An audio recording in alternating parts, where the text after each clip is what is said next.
Dire que la musique est haram, c'est un raccourci qui peut porter à confusion, parce qu'en réalité, c'est les instruments de musique qui sont haram. Du coup, cette interdiction, elle est bien plus profonde et elle a une plus grande sagesse derrière. Et si tu veux vraiment comprendre pourquoi, eh bien, écoute attentivement et écoute sincèrement. J'ai été musicien pendant 18 ans et alhamdoulilah, je ne le suis plus. Et je vais pouvoir t'expliquer pourquoi est-ce que les instruments de musique sont haram. Et t'en fais pas, je vais expliquer d'une manière très simple et on va aller droit au but, Inch'Allah. Le dernier messager d'Allah, sallallahu alayhi wa sallam, a dit: il y aura parmi ma communauté des gens qui rendront licite l'adultère, la soie pour les hommes, le vin et les instruments de musique. Et ce qui est très subtil dans cette interdiction, c'est que les instruments de musique mènent à deux grands péchés. Ça peut mener à l'ostentation, mais le pire, c'est que ça mène au shirk. Et le shirk, ce n'est pas juste un péché en islam,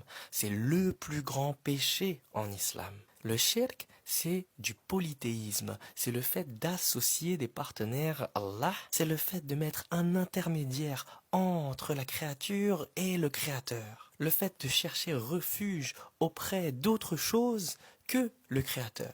Le shirk, c'est lorsqu'on croit qu'un objet, une statue, une personne, qu'elle soit vivante ou morte, possède par elle-même un pouvoir spirituel, qu'elle peut nous rapprocher d'Allah par sa propre force, ou qu'on doit lui vouer des actes d'adoration. C'est le fait de croire qu'on a besoin d'un intermédiaire entre nous et Allah pour se rapprocher d'Allah. Le shirk, c'est même le fait de chercher guidance en dehors d'Allah. Le shirk, ça inclut beaucoup de choses. Prendre ses passions pour divinité, c'est également du shirk. Et donc, le shirk, c'est le plus grand péché en islam parce que ça s'oppose au tawhid. Le tawhid, c'est le monothéisme pur. Sans tawhid, il n'y a pas d'islam. Donc, si le shirk s'oppose au tawhid, alors le shirk s'oppose à l'islam. Et donc voilà, si tu as compris cela, tu as compris une grande partie de l'interdiction. Maintenant, je vais t'expliquer cela plus en détail. Comme je l'ai dit au début, c'est pas juste la musique qui est haram, c'est les instruments de musique qui le sont. Et donc, avant même que l'auditeur soit concerné par cette interdiction, c'est le musicien d'abord qui est concerné, parce que l'instrument de musique devient un rival avec le Coran, avec la parole d'Allah. Il prend la place dans le cœur jusqu'au point où le musicien va chercher refuge auprès de sa musique, auprès de son instrument, que ce soit dans les moments de tristesse ou de joie. Petit à petit, cet instrument-là va remplacer Allah dans le cœur du musicien. Et Shaitan, il va murmurer au musicien pour que le musicien justifie cela en se disant: mais je fais cela parce que ça me rapproche de Dieu. Je fais cela parce que ça aide les autres. Ça aide les autres à quoi? À ce que les gens commencent à adorer le musicien? À ce que les gens commencent à penser que c'est la musique qui peut les sauver également? Ça aide les gens à tomber dans l'idolâtrie. Ça aide les gens à penser qu'ils n'ont pas besoin de Dieu. Tout ce dont ils ont besoin, c'est la musique. Et ça les rend dépendants, ça les rend addicts sans qu'ils s'en rendent compte. Est-ce que c'est une vraie aide du coup? Et je n'ai même pas besoin de parler de l'état de l'industrie de la musique pour expliquer que c'est haram. Je n'ai même pas besoin de parler des chansons avec des paroles terribles pour expliquer que c'est haram.